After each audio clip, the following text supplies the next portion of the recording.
बोल शिव गुरु महाराज की जय। मैं इंदू देवी एक भोले बाबा के भजन सुनाने जा रही हूँ होली वाला।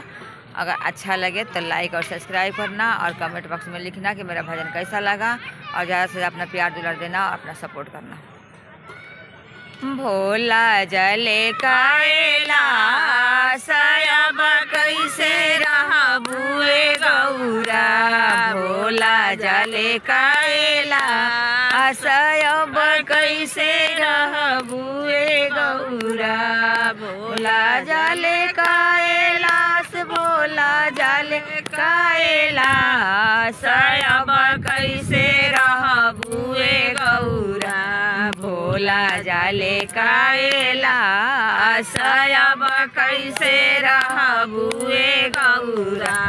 ब्रह्मा जी होली खेले अपना सरस्वती संग। ब्रह्मा जी होली खेले अपना सरस्वती संग। गौरा बैठली मनवा मारो ओ आहे गौरा बैठली मनवा अरे अब कैसे रहबुए गौरा। भोला जले कैलाश अब कैसे रहबुए गौरा।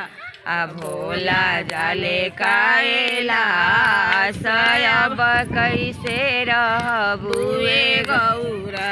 विष्णु जी होली खेले अपना लक्ष्मी संगे। विष्णु जी होली खेले अपना लक्ष्मी संगे। गौरा बैठली मनवा मार हो ओ आहे गौरा बैठली मनवा अब कैसे रहबुए गौरा। भोला जले कैलाश अब कैसे रहबुए गौरा।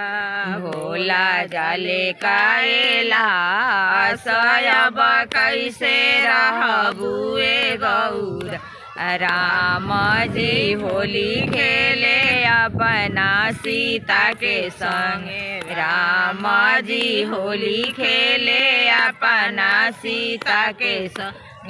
गौरा बैठली मनवा मार हो आहे गौरा बैठली मनवा अरे अब कैसे रहबुए गौरा।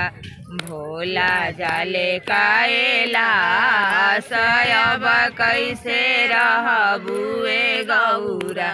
भोला जले कैलाश अब कैसे रहबुए गौरा। कान्हा जी होली खेले अपना राधा के संगे। कान्हा जी होली खेले अपना राधा के संगे। गौरा बैठली मनवा मार हो आहे गौरा बैठली मनवा अरे अब कैसे रहबुए गौरा।